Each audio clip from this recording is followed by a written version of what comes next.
Saraswati school के YouTube channel पे आपका स्वागत है। मैं हेमराज सोनी। बच्चों, आज अपन पढ़ने जा रहे हैं क्लास 11 मैथमेटिक्स, अध्याय 1, जिसका नाम है समुच्चय। देखिए बच्चों, समुच्चय का क्या है, जो देखिए आपने अभी जस्ट 10th क्लास पास की है और 11th में आपने सब्जेक्ट लिया है मैथमेटिक्स। तो सबसे पहले तो आप बच्चों अपने माइंड को थोड़ा सा प्रिपेयर कर लेना, अच्छा वर्क करना, अच्छी प्रैक्टिस करना, तो मैथ्स में आप निश्चित रूप से आगे तक जाएंगे। तो ये जो है आपके मैथ्स का पहला टॉपिक है, पहला लेसन है 10 के बाद। जो शुरुआत है 11th क्लास की, वो शुरुआत होती है समुच्चय से। अब आप कहोगे समुच्चय क्या होता है? समुच्चय को इंग्लिश में बोलते हैं सेट। सेट सेट अपन भी घर पे नॉर्मली वर्ड यूज में लेते हैं सेट। जैसे घर पे आप अच्छे अच्छे जो कप होते हैं उनका भी सेट बना के रखते हैं कि भाई ये अच्छे कप का सेट है। इसी प्रकार क्लास के अंदर जो है पूरी स्कूल है, उसके अंदर अगर मैं कह दूं कक्षा 11 के साइंस वर्ग के बच्चों का सेट या बच्चों का समुच्चय। अपन ये कह सकते हैं कि भारत की सभी नदियों का समुच्चय। अपन ये कर सकते हैं कि भारत के अंदर जो इंटरनेशनल स्तर के क्रिकेट खिलाड़ी हैं उनका समुच्चय। अपन ये कह सकते हैं कि आपके स्कूल के जो टीचर्स हैं उनका समुच्चय। तो इस प्रकार से जो समुच्चय होता है वो होता है वस्तुओं का सुपरिभाषित संग्रह। वस्तुओं का सुपरिभाषित संग्रह, इसको बोला जाता है समुच्चय। अब समुच्चय को अगर अपन गणितीय लैंग्वेज में अगर समुच्चय करना चाहें, सेट करना चाहें किसी का, तो अपन ये कर सकते हैं प्राकृत संख्याओं का समुच्चय 1 2 3। अब इसको कैसे निरूपित करेंगे वो देखिए। किसी सेट को नाम दे देते हैं ए। अगर मैं कहूं कि प्राकृत संख्याओं का समुच्चय लिखिए, तो अपन ऐसे लिखेंगे बच्चों 1 2 3 4 5 टेस्ट मतलब कोष्टक बना के फिर समुच्चय को निरूपित किया जाता है। इसको दूसरे तरीके से भी निरूपित कर सकते हैं, जो मैं बता रहा हूं आपको।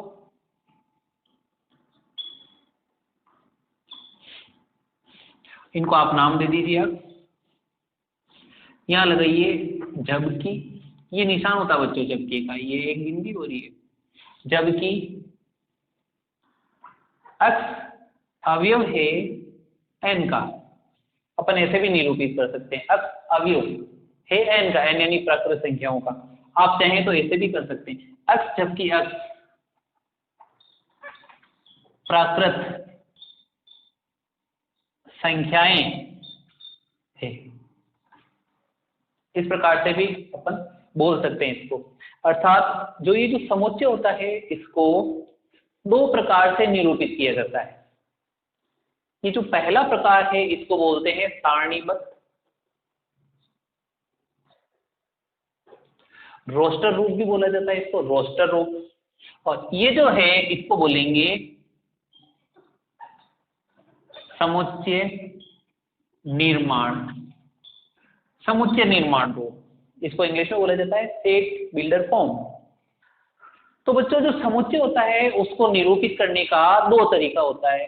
पहला होता है सारणीबद्ध या रोस्टर रूप हो जाता है, और दूसरा हो जाता है समुच्चय निर्माण रूप। अब सभी का अपना अपना महत्व है, अलग अलग तरीके से अपन इससे निरूपित कर सकते हैं, इससे निरूपित कर सकते हैं। यानी अपन जो शुरुआत में जो अपन पढ़ेंगे सेट्स के अंदर, तो आपको यही आपको सिखाया जाएगा कि इसका रोस्टर रूप कैसे बनाना है, इसका समुच्चय निर्माण रूप कैसे बनाना है। जैसे कि आपकी बुक्स का मैं एक एग्जाम्पल ले लेता हूं, उससे आपको और अच्छा समझ में आएगा। देखिए बच्चों, जैसे कि आपके एग्जाम्पल फर्स्ट है, ये मैं इसको मिटा देता हूं आपको बच्चों। अगर ये आपको देखना हो तो यूट्यूब पे जो वीडियो चल रहा है उसको पॉज करके इसका स्क्रीनशॉट मार लीजिए, ये आपको समझ में आ जाएगा। यहीं से आपके नोट्स बन जाएंगे। जैसे इसका है तो है उदाहरण नंबर 1, जो मैं आपको लिखवा रहा हूं। समीकरण दिया हुआ है x² + x - 2 = 0। ये आपको समीकरण दिया हुआ है। ये कह रहा है कि इसका हल समुच्चय रोस्टर रूप में लिखिए। इसका हल, इसका जो हल आता है बच्चों, उसको अपने को रोस्टर रूप में लिखना है। देखिए कैसे क्या करेंगे। पहले तो बच्चों इस समीकरण को सोल्व करो, क्योंकि क्वेश्चन क्या बोल रहा है कि इसका हल, तो हल करना पड़ेगा इसका। देखो ऐसे करेंगे बच्चों, एक्स स्क्वायर माइनस है, माइनस करने पर 1 आ जाए, गुणा करने पर 2 आ जाए, तो 2 एकम 2, तो प्लस का 2x plus minus minus x minus की 2 इक्वल टू 0। दो दो के पेड़ बना लो, जोड़े बना लो, कॉमन ले लिया x, बच गया x प्लस 2 माइनस इसमें से 1 कॉमन, तो बच जाएगा x minus minus plus 2 equal to 0। ये x प्लस के 2 x माइनस 1 इक्वल टू 0। ये सब आप क्लास 10th में समझ चुके हैं। x प्लस का 2 equal to 0, x equal to आ गया माइनस का 2, और इधर आ जाएगा x minus 1 equal to 0, x equal to 1। ये इन दोनों का हल आ गया। ये जो समीकरण है इसका ये हल आ गया, माइनस का 2 और 1। अभी क्या कर रहा है, इसका जो हल आया है इसको रोस्टर रूप में लिखना है। रोस्टर रूप यानी सारणीबद्ध तरीका। देखिए कैसे लिखेंगे। अतः इसको ए नाम दे दीजिए हल को, समुच्चय को, मजला कोष्टक माइनस के 2 1, ये आपके आंसर। यहाँ तक 10th का है, और ये आपके जो समुच्चय चल रहा है उसको मैंने सारणीबद्ध तरीके से लिख लिया या रोस्टर तरीके से लिख लिया। अच्छा, इसी प्रकार इसके अंदर एक और उदाहरण है, उदाहरण नंबर 2। x जबकि x एक धन पूर्णांक है और x छोटा है 40 से। ये मैं यहाँ लिख देता हूँ बच्चों, ये उदाहरण नंबर 2 यहाँ लिख रहा हूँ मैं।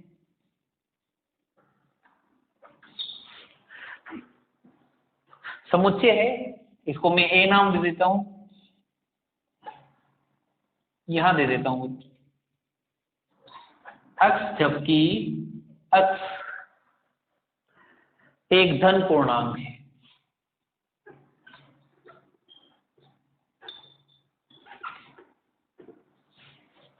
और उसके आगे लिखा हुआ है, और x स्क्वायर ये नीचे लिख देता हूं तथा x स्क्वायर छोटा है 40 से। क्या आपको पूरा एक ही लाइन में लिखना है, मेरे उधर आपके आएगा नहीं इसलिए मैंने ऐसा किया है। अब ये कह रहा है क्वेश्चन कि इसको रोस्टर रूप में लिखिए, इसका रोस्टर रूप बनाना है। अब थोड़ा सा दिमाग चाहिए इसमें बच्चों, थोड़ा ध्यान से देखना।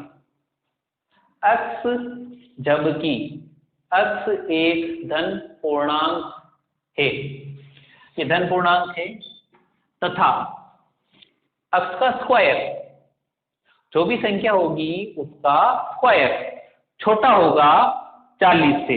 x का स्क्वायर छोटा होगा 40 से। देखिए थोड़ा ध्यान से समझना इसका रोस्टर रूप। अब इसका रोस्टर रूप बनाना है, तो पहले तो बच्चों आप ये देखिए, x स्क्वायर छोटा है 40 से, x का होल स्क्वायर ये आ रहा है 40 से छोटा। यानी कोई संख्या ले ली 1, अब 1 का स्क्वायर कितना होता है 1, 40 से छोटा है, तो अपने को 1 का स्क्वायर लिख देना है। इसको अपने को लिखना है रोस्टर रूप में। थोड़ा ध्यान से देखना बच्चों, जैसे 40 से छोटा कोई भी संख्या ले लो, उसका स्क्वायर 40 से छोटा आना चाहिए। तो संख्या है 1, 1 का स्क्वायर 1, वो 40 से छोटा हो रहा है। अच्छा, संख्या ले ली 2, 2 का स्क्वायर 4, 40 से छोटा है। कोई संख्या ले ली 3, यहाँ 3 रखेंगे तो 3 का स्क्वायर 9, 40 से छोटी आ रही है वो संख्या। संख्या ले ली 4, 4 का स्क्वायर 16, 40 से छोटी है। संख्या ले ली मैंने 5, 5 का स्क्वायर 25, 40 से छोटी है। संख्या ले ली मैंने 6, 6 का स्क्वायर 36, 40 से छोटा है। पर अब 7 नहीं ले सकते, क्योंकि 7 का स्क्वायर जो होता है वो 49 हो जाता है, वो 40 से बड़ा हो जाता है। यानी अपने को कंडीशन दी हुई है जिसकी पालना अपने को करनी है। तो ये आपके समुच्चय निर्माण रूप हो गया, और ये आपके हो गया रोस्टर रूप। ये आपके आंसर। तो बच्चों ये है उदाहरण नंबर 3। ए क्या है देखिए, 1 4 9 16 25 देश। ये रोस्टर रूप दिया हुआ अपने को, और इसमें ये कह रहा है कि समुच्चय रूप में लिखिए, समुच्चय निर्माण रूप में लिखिए। देखिए बच्चों थोड़ा ध्यान से देखना, देश लगाए नहीं, संख्याएं आगे तक जा रही है। इस समुच्चय को बोला जाता है अपरिमित समुच्चय, जिसमें अवयवों की संख्या असीमित हो, जिसको काउंट नहीं किया जा सके, उसको अपरिमित समुच्चय बोला जाता है। इसका समुच्चय निर्माण रूप बनाना है, देखिए कैसे बनाएंगे। पहले आप मजला कोष्ठक बना दीजिए, यहाँ लिख दीजिए f, जबकि अब यहाँ पे देखिए x जो है वो प्राकृत संख्या का वर्ग बना, देखो 1 का वर्ग 1, 2 का वर्ग 4, 3 का वर्ग 9, 4 का वर्ग 16, 5 का वर्ग 25, इसी प्रकार आगे। तो अपन ये लिख देंगे x बराबर है n स्क्वायर। x जो है कोई संख्या है, नंबर है, उसका स्क्वायर है, देखिए। और दूसरी बात, तो ये जो संख्याएं आ रही है, ये जो संख्या है वो किसको बिलोंग करती है? ये सारी संख्याएं बिलोंग करती है नेचुरल नंबर को, यानी कि जितने भी ये नंबर होंगे वो बिलोंग करेंगे प्राकृत संख्या को।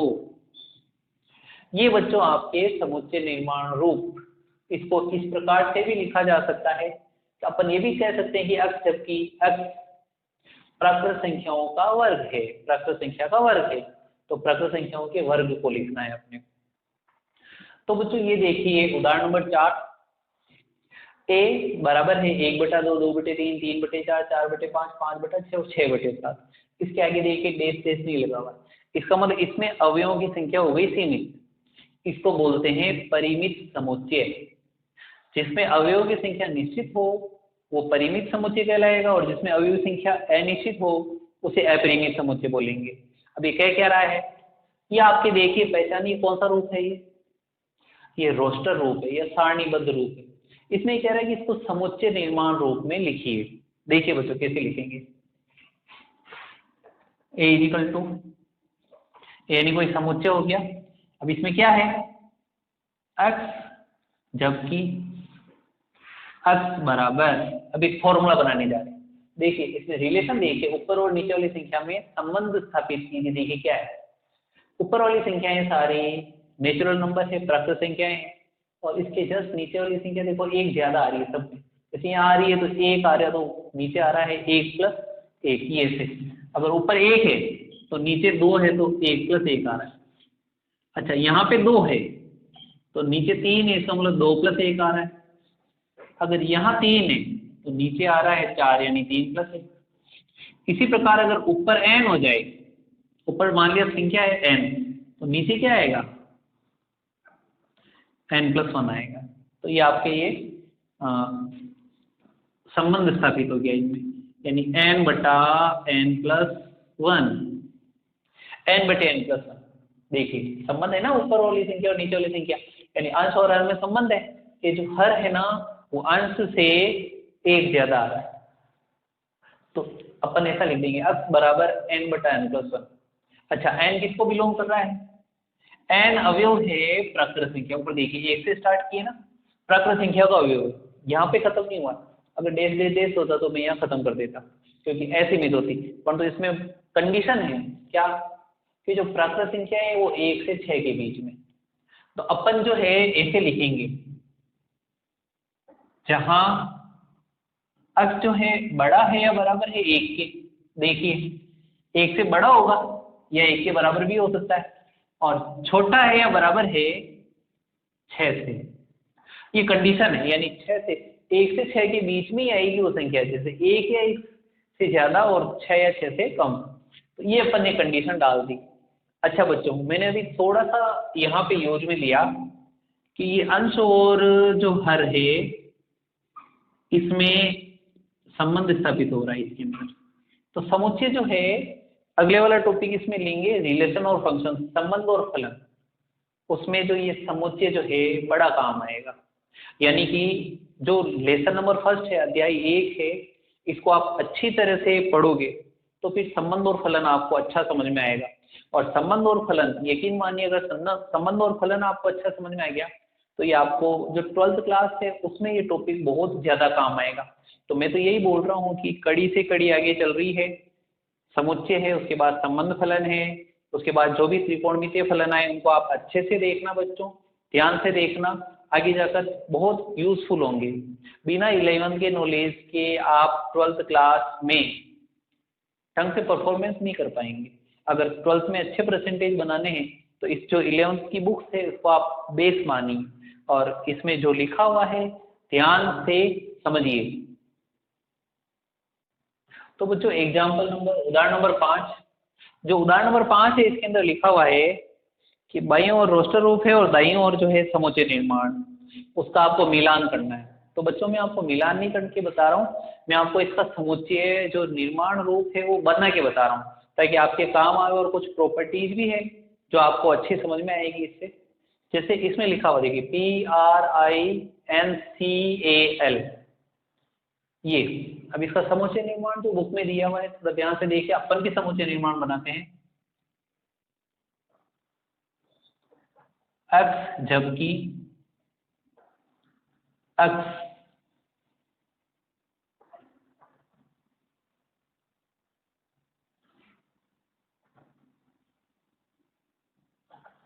प्रिंसिपल, ये देखिए बच्चों प्रिंसिपल जो वर्ड है ये उसका अक्षर आ रहा है, देखो उसके अक्षर आ रहे हैं, पर एक बात ध्यान रखना समुच्चय के अंदर कि कोई भी वर्ड दोबारा रिपीट नहीं होगा। जैसे इसमें P 2 बार आ रहा है तो रोस्टर रूप बनेगा तो P को 2 बार नहीं लेंगे, एक बार ही लेना पड़ेगा उसको। R इसके अंदर वन टाइम ले लिया, I वन टाइम है, N वन टाइम है, C वन टाइम है, I दोबारा आ रहा है तो दोबारा इसमें नहीं लिखा गया बच्चों। P वन टाइम लिख दिया गया, दोबारा नहीं लिखा। A लिख दिया, दोबारा है नहीं इसलिए L। तो ये जो समुच्चय निर्माण जो रूप होता है उसके अंदर जो भी वर्ड आते हैं, जैसे राजस्थान वाला भी मोस्टली लेते हैं, तो उसके अंदर हमेशा ध्यान रखना कि अगर लिखा हुआ है अक्ष जबकि अक्ष राजस्थान शब्द का एक अक्षर है तो उसका जब रोस्टर रूप बनाएंगे अक्षरों का तो RAJA, ये दोबारा नहीं लेंगे। हमेशा ध्यान रखना रोस्टर रूप में कोई भी अक्षर दोबारा रिपीट नहीं करना है। तो इसका जो समुच्चय निर्माण रूप है अक्ष जबकि अक्ष, प्रिंसिपल ये शब्द है का अक्षर, प्रिंसिपल शब्द का अक्षर होगा ये। अच्छा सेकंड लिया हुआ है, सेकंड में अपने को दिया हुआ है केवल 0 दिया हुआ है, केवल अपने को 0 दिया हुआ है। और इसका जो अपने को जो समुच्चय जो निर्माण रूप दिया हुआ है, अब इसका समुच्चय निर्माण रूप किसी समीकरण के रूप में भी हो सकता है या फिर ऐसे भी हो सकता है कि A बराबर x जबकि x 0 है। अब इसका समुच्चय निर्माण क्या बनाए, देखो इसको जो है बुक वाले ने समीकरण के रूप में लिखा है, कैसे जो देखो x जबकि x+1 = x, ये लीजिए। अब आपको ये क्या है, देखो बच्चों ये समीकरण है और इसको हल करने पर 0 आ रहा है। देखो अगर इसको आप रोस्टर रूप में बनाएंगे तो ये x+1 = 0 सॉरी 1, तो x = आ जाएगा 1 +1 को इधर किया तो -1, तो x की वैल्यू आ गई 0। तो इसका जो रोस्टर रूप बनेगा केवल 0 बनेगा ये। तो इसको इस प्रकार से लिखा गया, बुक में ऐसे दिया हुआ है, आपको मिलान करना है, ये समुच्चय निर्माण इसका। अच्छा इसका जो थर्ड वाला दिया हुआ है, हाँ थर्ड वाला दिया हुआ है 1 2 3 6 9 18, अपने को ये दिया हुआ है 1 2 3 6 9 18। हाँ तो देखिए बच्चों 1 2 3 6 9 18, अब सभी में संबंध जो है आप स्थापित करो और देखो ये क्या है।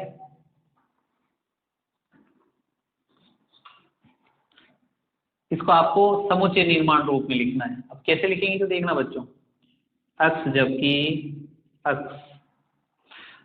ये सारे देखो आप इनको ये भी कह सकते हो कि ये जो है पूर्णांक रूप में भी हो सकते हैं, ये प्राकृत संख्याएं भी है।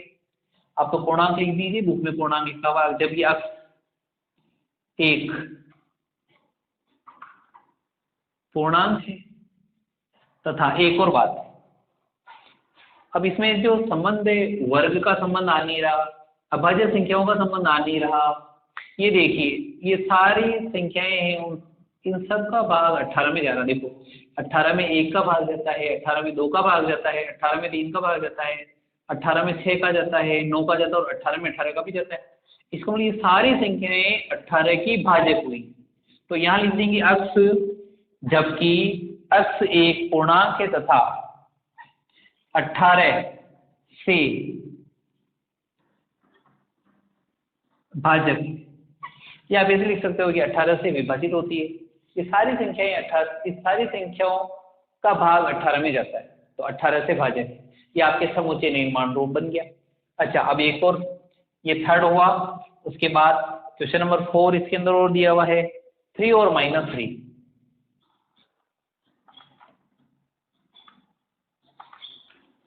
3 और -3, अब इसमें ये जो दिया हुआ है, इसका दिया हुआ देखो 3 और -3 किसी समीकरण का हल हो सकता है, कोई ना कोई समीकरण का हल हो सकता है, तो अपन ये लिख देंगे। अब किसका हल होगा, जो देखो अक्स, जबकि अक्स स्क्वायर माइनस का 9 = 0, इसका हल हो सकता है ना।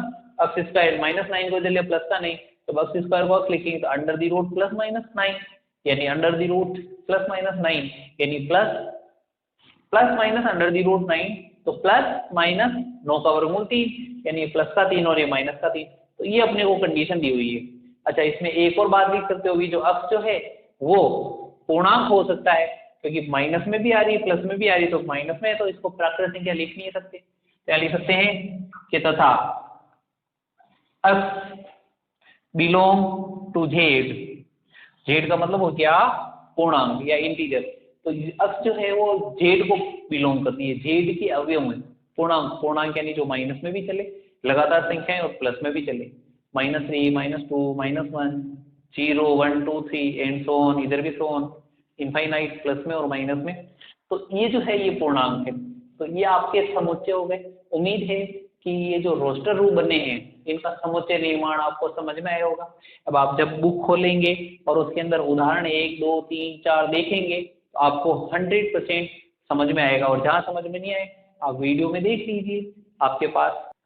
तो बच्चों प्रश्नमाला 1.1 में अपन आ जाते हैं, प्रश्नावली 1.1। अब इसके अंदर देखिए जो पहला क्वेश्चन है, कौन कौन से समुच्चय होंगे और कौन कौन से नहीं होंगे। इसमें कुल मिला के 9 दे रखे हैं क्वेश्चन आपको। देखिए 2 क्वेश्चन मैं आपको समझा देता हूँ, बाकी मैं वर्बली समझा दूंगा, आ जाएगा। जैसे पहला है, जे अक्षर से प्रारंभ होने वाले वर्ष के सभी महीनों का संग्रह। आप ये देखो कि ये संग्रह आप कलेक्शन आप कर सकते हो या नहीं कर सकते हो। जे अक्षर से प्रारंभ होने वाले वर्ष के सभी महीनों का संग्रह। अब वर्ष में महीने होते हैं जनवरी, फरवरी, मार्च, अप्रैल, मई, जून, जुलाई, अगस्त, सितंबर, अक्टूबर, नवंबर, दिसंबर। अब जे अक्षर से कौन कौन से प्रारंभ हो सकते हैं, उनका संग्रह आप कर सकते हो नहीं कर सकते हो। जैसे अपन ने कर लिया जनवरी, फरवरी, मार्च, अप्रैल, मई, जून, जुलाई, अगस्त। जून जुलाई भी जैसे प्रारंभ होता है, जुलाई, अगस्त, सितंबर, अक्टूबर, नवंबर, दिसंबर, आगे नहीं होगा बच्चों। जनवरी, फरवरी, मार्च, अप्रैल, मई, जून, जुलाई, अगस्त, सितंबर, अक्टूबर, नवंबर, दिसंबर, ये 3 महीने हैं जिनका जो है जे अक्षर से ये प्रारंभ हो रहे हैं। तो संग्रह हो गया ना, तो इसको समुच्चय रूप में लिख सकते हैं। इसका उत्तर आ जाएगा हाँ साहब, अपन लिख सकते हैं इसको। अच्छा, दूसरा देखो, भारत के 10 सबसे अधिक प्रतिभाशाली लेखकों का संग्रह। बहुत सारे लेखक हैं, अब भारत में 10 सबसे अधिक प्रतिभाशाली। अब हो सकता है आपकी नज़र में कोई और प्रतिभाशाली लेखक हो, मेरी नज़र में कोई और प्रतिभावान लेखक हो, तो इसमें जो है एक मत नहीं होती, एक मत अपन कर भी नहीं सकते। अब 10 सबसे प्रभावशाली लेखक कौन से हो सकते हैं, बहुत सारे होते हैं, सैकड़ों होते हैं। अब इनमें 10 सबसे अधिक प्रभावशाली जो व्यक्ति हैं, मेरी नज़र में कोई और होगा, किसी और की नज़र में कोई और हो सकता है। तो इसका कोई फिक्स सॉल्यूशन नहीं है, फिक्स आंसर नहीं है। इसको समुच्चय निर्माण रूप में अपन नहीं लिख सकते, तो यहाँ पे आ जाएगा नहीं। अच्छा, अब नंबर 3 में बुक में से पढ़ के बता रहा हूँ, समझ में आ जाएगा आपको। विश्व के सर्वश्रेष्ठ 11 बल्लेबाजों का संग्रह। ये तो वही बात हो गई, विश्व के सर्वश्रेष्ठ 11। अब सर्वश्रेष्ठ 11 मेरी नज़र में तो देखो साहब, सचिन तेंदुलकर बेस्ट है या विराट कोहली बेस्ट है, लोकेश राहुल बेस्ट। अब आपकी नज़र में कौन बेस्ट है, तो अपन कह नहीं सकते इसके बारे में। सर्वश्रेष्ठ 11 बल्लेबाज कौन से, विदेशों से भी हो सकते हैं। तो इसको समुच्चय निर्माण रूप में या रोस्टर रूप में अपन समुच्चय के रूप में लिख ही नहीं सकते। अच्छा, क्वेश्चन नंबर 4 देखो, आपकी कक्षा के सभी बालकों का संग्रह। अब आज की कक्षा के सभी बालकों का संग्रह तो कर सकते हैं, चाहे 50 हो 100 हो, कर तो सकते हैं ना संग्रह। तो इसको समुच्चय रूप में लिखा जा सकता है। आगे देखो, 100 सबसे कम, 100 से कम सभी प्राकृत संख्याओं का समुच्चय। अब 100 से कम प्राकृत संख्या यानी 1 से लेके 99 तक लिख सकते हैं, लिख देंगे 1 to 99। तो इस जो संग्रह हो तो सकता ना, तो इसको समुच्चय निर्माण के रूप में लिखा जा सकता है, समुच्चय रूप में, चाहे रोस्टर निर्माण हो चाहे सेट बिल्डर फॉर्म हो। अच्छा, लेखक प्रेम द्वारा लिखित उपन्यासों का संग्रह।